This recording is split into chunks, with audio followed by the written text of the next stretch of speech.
serious. I'm not crazy. And you could go to the address and verify. The address is 3719 Mac Court. But I want you to handcuff me first. All right, let me pull up really quick. Okay. What the hell is going on, dude? What the hell, dude? Hold on, I got us. Get out, cuffs. Turn your camera on.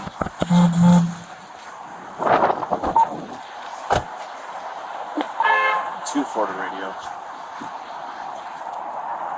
Go ahead. Yeah, you can put us up, or clear us off of this assignment. No cause. And put us out at 44 and Clark with a male. You approached our vehicle and said that he just did something bad, and he's going to give us an address on Mac Court as to what he did and where it's at.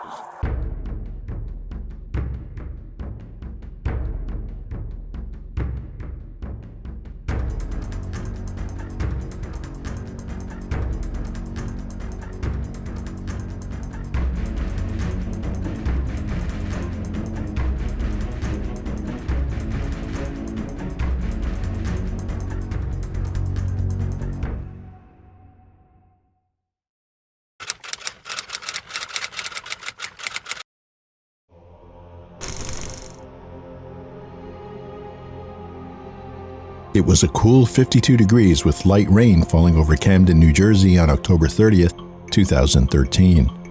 But for Blanca Ramirez, the weather wasn't the only thing weighing on her mind. She had an uneasy feeling, a sense that something was off. She explained further during an interview with a local ABC News affiliate. 25-year-old Jamie Molina had a problem. He was sick because he used to use drugs. Speaking through her cousin, Blanca Luz Ramirez believes her husband's drug habit may have contributed to the events of October 30th, 2013. Two friends of his, they came to get him. It was around 1:20 in the afternoon. She told him not to leave. She thought, she felt that something was going to happen to him. A short time later, police were called to the intersection of 5th and Cedar Streets in Camden for a shooting. There they found Molina shot to death. Detectives say the community is very close, and they're hoping that that closeness will bring someone forward. Anybody who has information or is even a little bit of information can help us piece this together and lead us in a direction of finding out who did this to him and his family. She knows that God's going to do justice. An autopsy revealed the cause of death was a gunshot wound to the head. The police opened an investigation, but were left grasping at straws. They had no leads, no suspects, only a grieving widow and an open case file. Then, less than 2 months later, Camden police arrested Martin Muniz on unrelated charges. When they searched him, they found a firearm. A ballistics test later revealed that the gun matched the shell casing found next to Jamie Molina's body. Muniz became the prime suspect in the homicide, but his connection to the murder weapon alone wasn't enough to make a case stick, so the investigation stalled. And for years, the case remained cold, until winter 2023.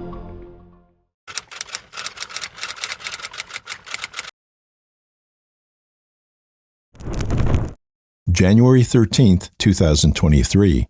Just another snowy Friday evening in the Brooklyn Center neighborhood of Cleveland.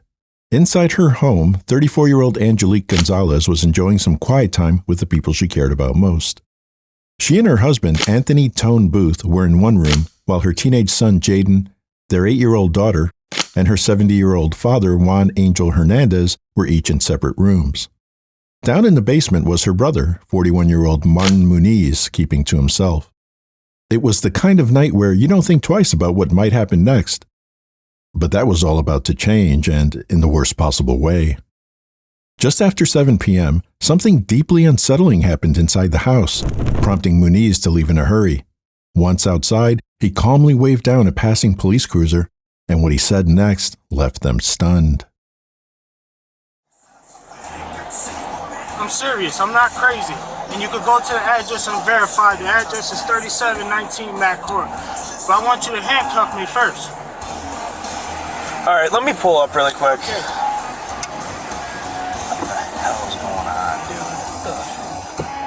the hell, dude? Hold on, I got us. Get out, cuffed.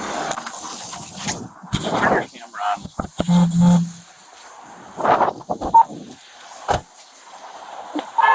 240 radio. Go ahead. Yeah, you can put us off, or clear us off of this assignment. No cause. And put us out at 44 and Clark with a male. You approached our vehicle and said that he just did something bad, and he's going to give us an address on Mac Court as to what he did and where it's at.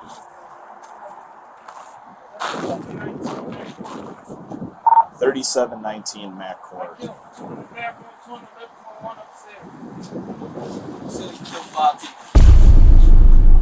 He said that he killed 5 people.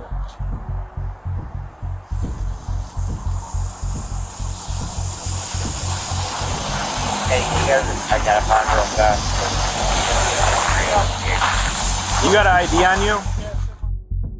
While Muniz was standing outside, calmly confessing his alleged crimes to the officers, 911 calls were pouring into the Cleveland Police Department dispatch center.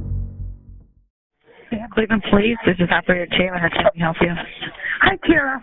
I got a phone call from my ex-boyfriend that he just killed his whole family, and his mother is on his way there to the house. Okay, what's the address? 3719 Mac Court. 3719 Mac Court. 3719 Mac Court. Is that a single, double, or an apartment? I think it's a single. It's a house. And the one he said he killed was his sister, brother-in-law, 2 kids, and his sister's father. Okay, ma'am, hold on 1 second. He said he texted you this?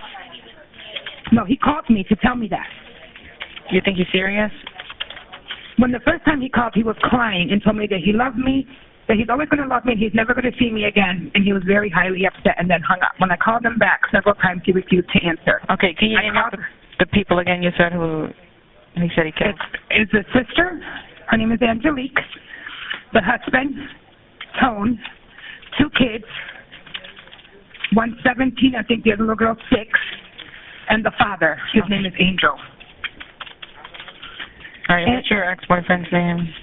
His name is Martin, Martin, Muniz, Muniz.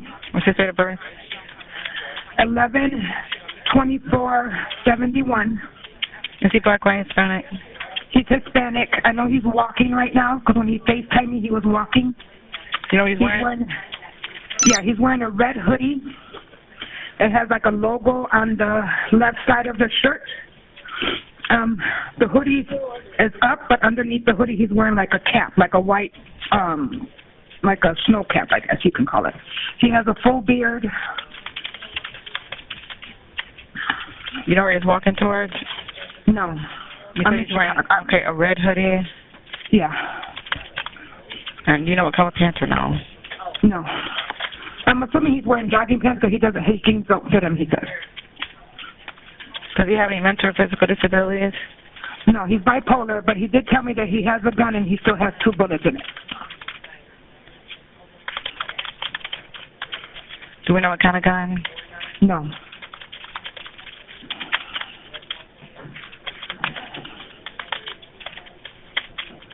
And I know the mom and the grandmother are on the way to the house.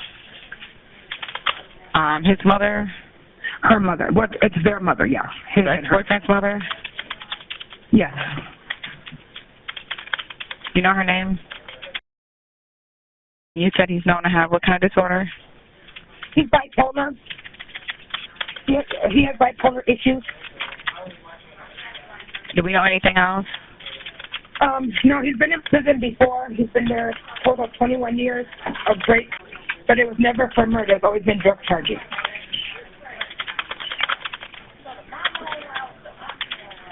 So he called upset and crying? Yeah, the first time he did. The second time when we talked on FaceTime, he seemed he seemed more calm, but he just kept saying over and over because I did it. So when he called back, he seemed calm? Yeah, but he kept saying, I killed them all, I killed them all. Okay. Additional units arrived quickly and met with Angelique and Martin's mother outside the home where the incident occurred. The officers needed answers. Was her son's story true? Was there really a gruesome scene just steps away? 1953.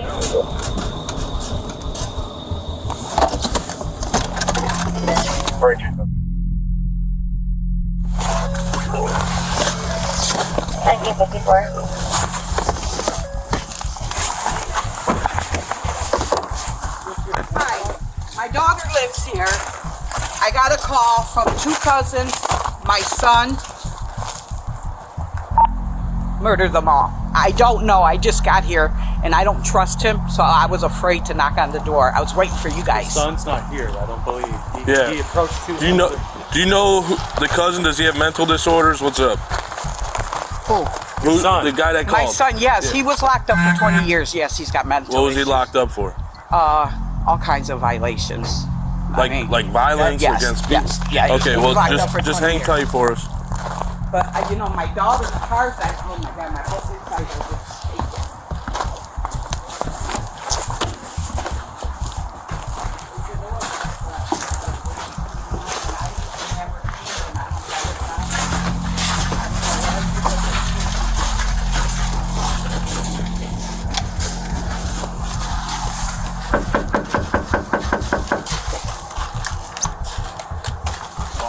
Yeah. Martin 25 radio. The front door is open. It's just unlocked. It's not all the way open. Copy. You want me to walk in first and call my grandkids? No, man. No. Who Hey, else is supposed Sarge. to live here? My Given daughter, she permission got to go inside his. husband. Have you tried to call her? I called all of them. No one's answering. Now just Her car's not here. supposed to be upstairs though. Hey, we don't need permission. Hello? We had 2 emails We don't need permission. en route to the location. I wasn't notified of anyone being inside. Cleveland Police! You did not know to go see if anyone was I don't know. I don't know. I Yeah, was we'll afraid check to it. go in. I found the cops. I had to have the cops come. So I don't know. They're going in and out. Oh, shit. Cleveland Police! Somebody's on the bed. Someone's moving too. Oh, yo, it's real. Get EMS rolling. Radio.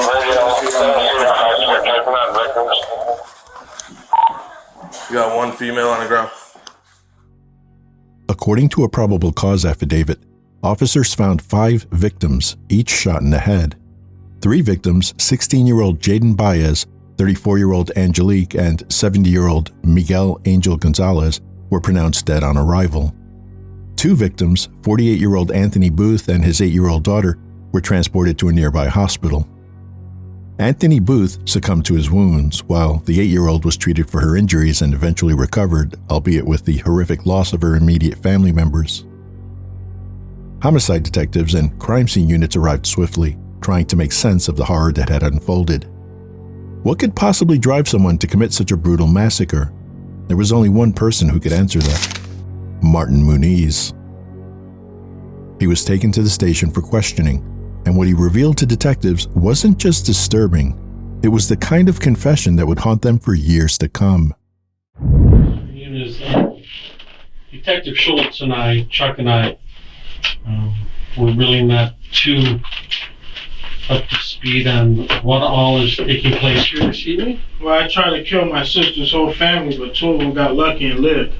2 of them got lucky and lived. The other 3 didn't. What prompted that? Anything specific? Just the way people treat me. Okay. I came home from prison. I didn't bother nobody. I tried to get a job. They're gonna tell you when they scrambled through my tablet. I was on deed. I did job interviews. I went to Catholic churches. Just couldn't get a job.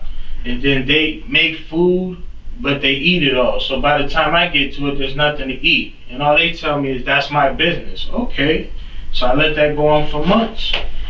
You know, I got blisters on my feet from walking 11 miles trying to get a job, but you guys got 2 cars and you can't drive me?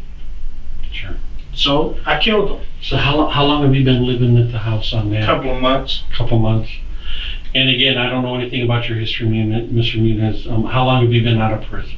4 years. 4 years? Okay. Have you been staying at your sister's the whole time? No, I've been to Texas, I've been to Jersey, I've been to Illinois, here. So, Mr. Muniz, can you walk us through the events of this evening, how it transpired? Or? No, I came upstairs to eat, and I asked my sister's dad, no, I'm lying. I asked Jaden, her son, I said, yo, where is the rest of the food at? He said, no, it's gone. I'm like, what you mean it's gone? I didn't even eat yet. So he was like, well, I don't know what to tell you. So I said, okay, well, where's my sister at? So I asked my sister, I said, where's the food at? She said, I don't know. Why are you asking me? I said, okay. I said, yo, I didn't eat. We're gonna have a problem. Nobody said nothing. So,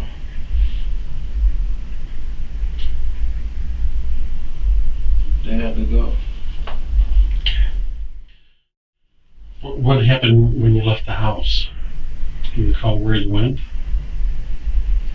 I don't know, man. I just wanted a gun in my hand. Sure. Do you, any idea where you put that? No.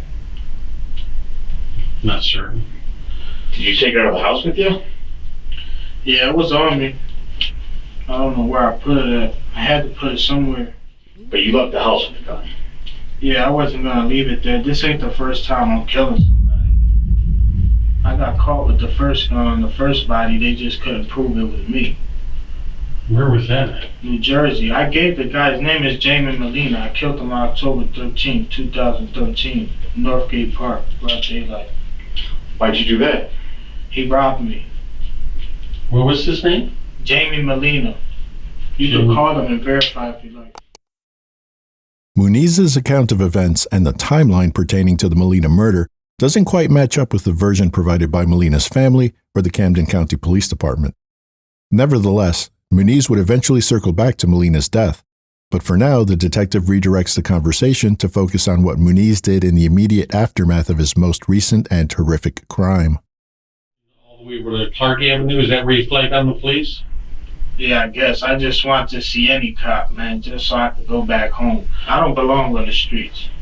I don't. You got other people who belong on the streets. I don't. They should have never let me home. So when you left the house from walking, did you like throw it in the garbage can, a house, or just on the street? I don't know. My mind was just focused on, I need to go home. I didn't care about where the gun was at. I didn't care about if they was looking for me, nothing. I just wanted to come back home. Where's home? The box. I don't want nothing else. So I'm guilty of it. You can write it down. I don't really care. Can you at least describe the gun? What kind of gun was it? I don't know, man. It used to kill people, dude. I didn't look at the details of a gun. Where'd you get it? That I don't know. Was it just at the house? I don't know. Are you hungry? Do you want something? No, I want to remember. That's what I'm saying, is if you're hungry, you need something to help you, you know? Mr. Muniz, are you on any medications at the current moment? No. I'm normal, I guess. Well, I don't know what the hell they're gonna call me now.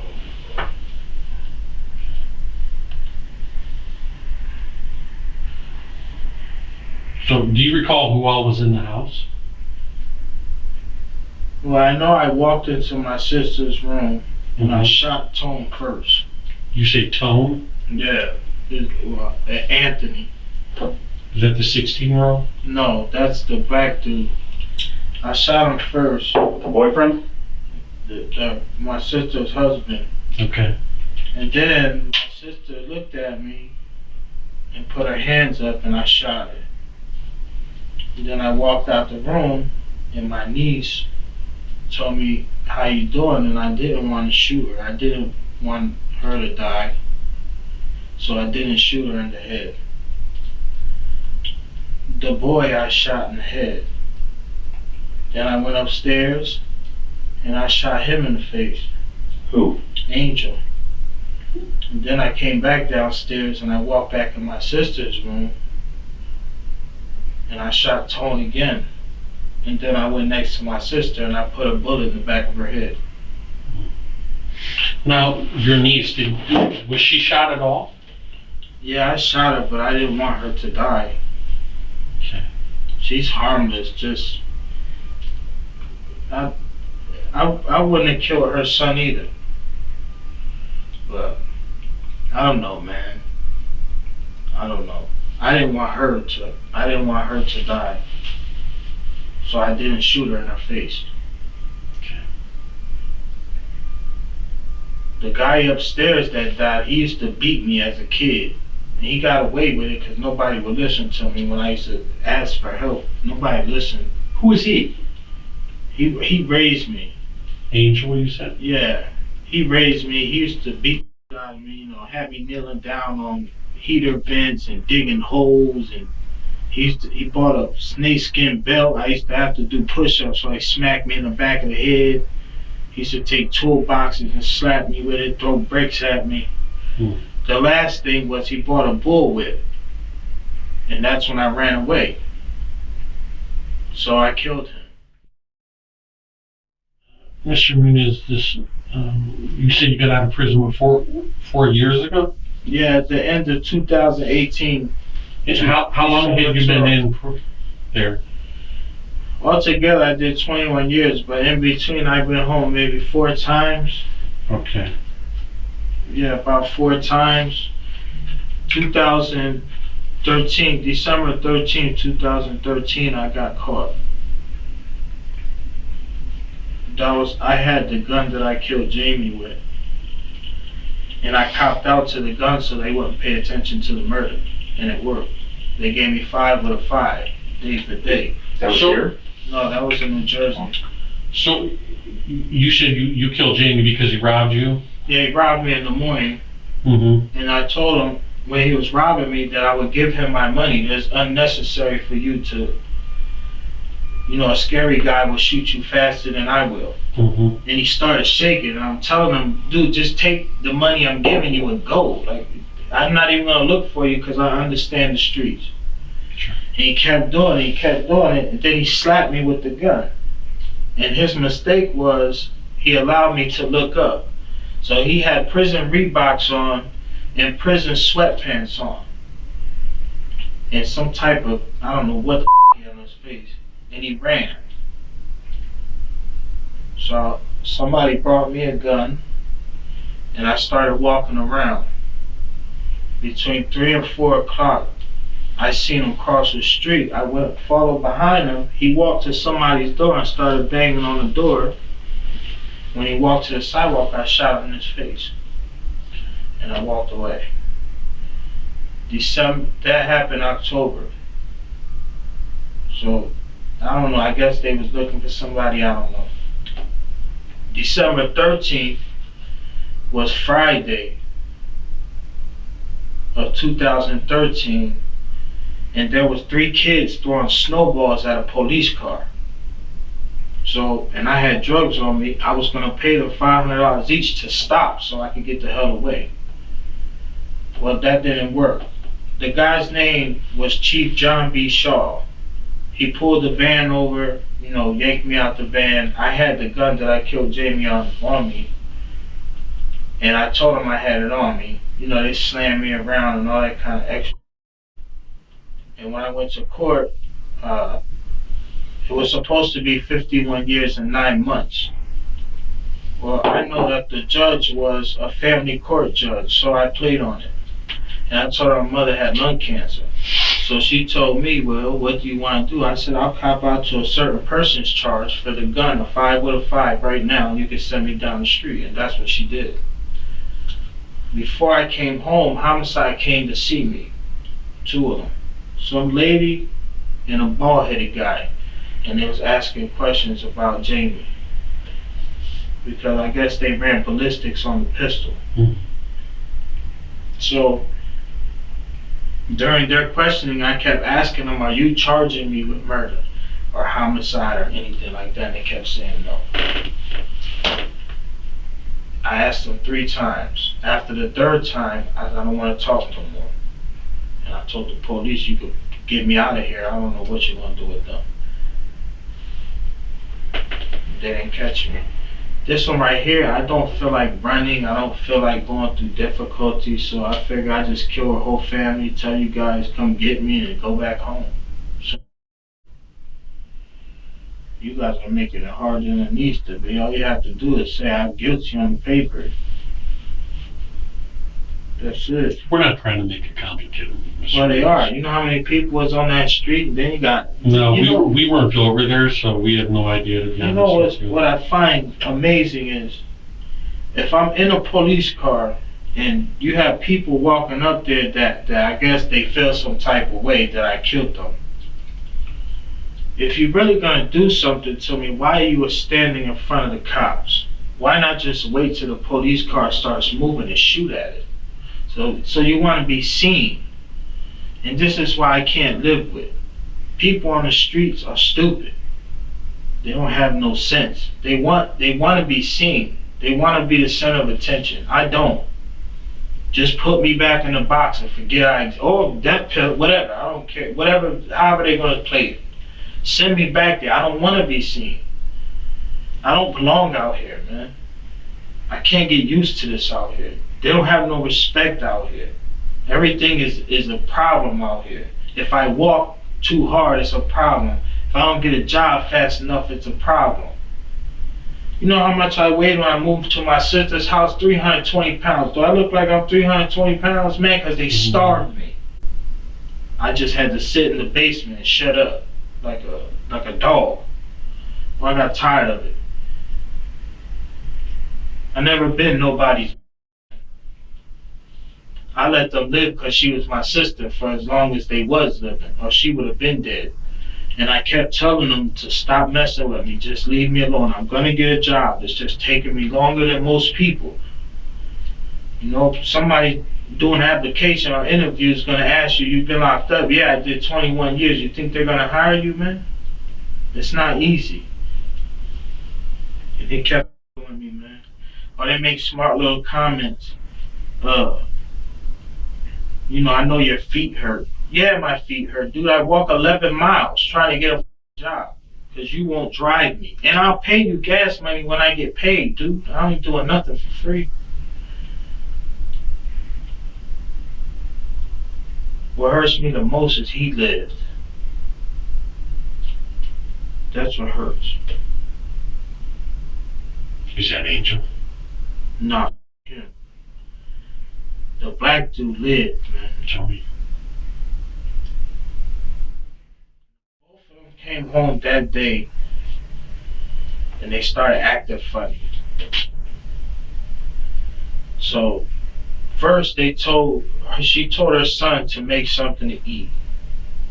At 10 o'clock at night, she told him to make some, I don't know if you know what they are, but empanadas. They look like, okay, she told him to make, at 10 o'clock at night, he had to make 3 packs of those for her to give it to her, whoever.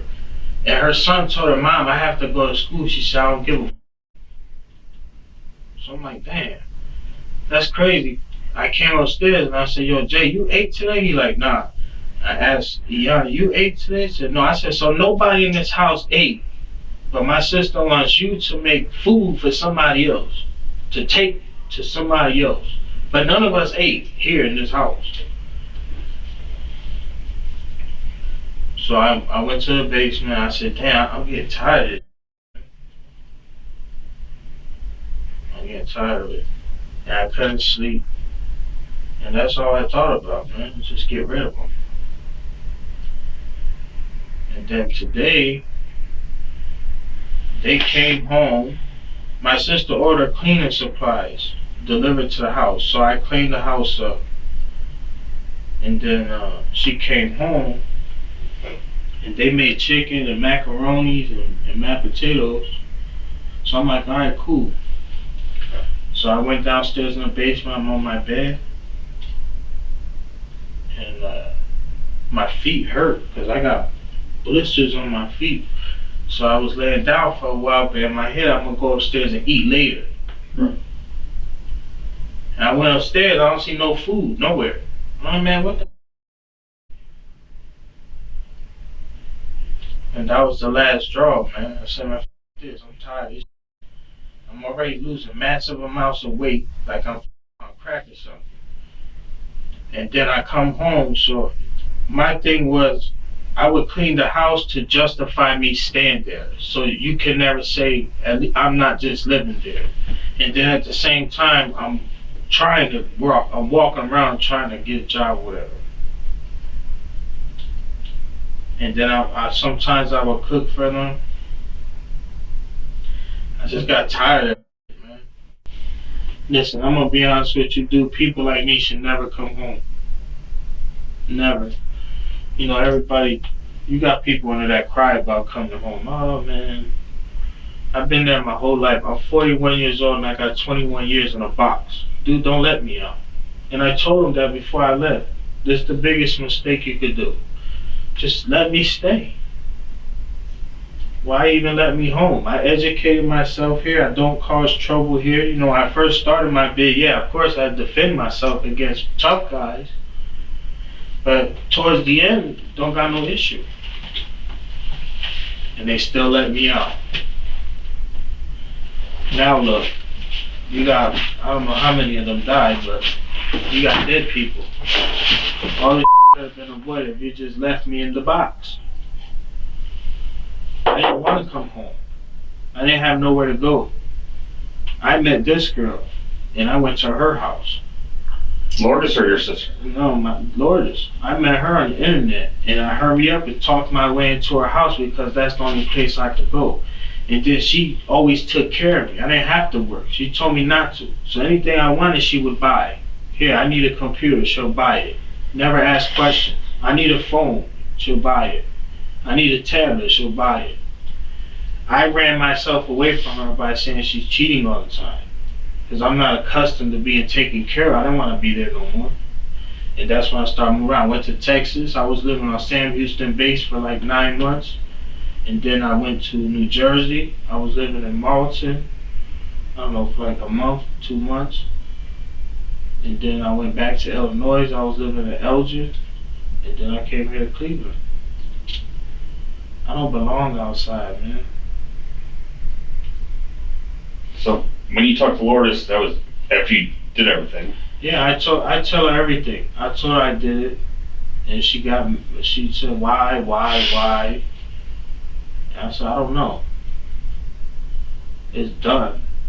And then I said, yo, I feel like it's a mistake, but it's already done. What can I do? And she said, I'm calling somebody. And she called somebody over here, because that's why the police was there. If I would have never called her, they would have never knew they was dead. Man, I could have left. Nobody would have went to that house for weeks. My phone, I had to throw it somewhere. 9 times out of 10, I shut it off so they can't track it. And I know that I separate the clip, the top bullet, and the gun. They're not together. They're probably not even next to each other. Let me tell you something. I don't know you from a can of paint, dude. People in the Army, even though, you know, they're normal people, they have a justification for doing what they do, are similar to the guys in the street who kill people. Once it happens, your mind is no longer your mind. Your mind is only on instinct. And my instinct was to separate the gun and get rid of it so that nobody could grab it. So I know a kid can't grab it because I wouldn't have put it in his reach. In fact, I wouldn't have put it in your reach. And you're a grown man. So 9 times out of 10, the gun is somewhere that ain't gonna be found. I don't know where it's at because I didn't stand around to see where it's at. I understand. I was just hoping maybe you might hit a reference. It is what it is. I don't know what streets I was walking on. All I know is once I made the decision, like, damn, I don't have nowhere else to go. I don't have no money to get on the Greyhound bus. I might as well go back home. I've been for the last year or so, every time I go to sleep, you know what, it's better for me. I had a better time in jail than I do on the streets, man. I educated myself in jail. I got my high school diploma. It's not a GED. I taught myself the same they teach you in school here in jail. Out here, I'm doing nothing, bro. I produce nothing. I'm just in the way. So it's time to go back. Nah, man, I just, when they're gonna send me to the county, man? So I can get this trip started, man. I'll go find out. Hopefully, it's gonna be soon.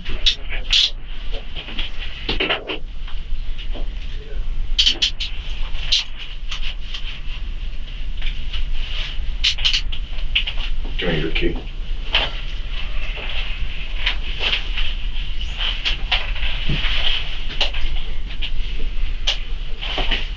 Grab his jacket. Mm-hmm.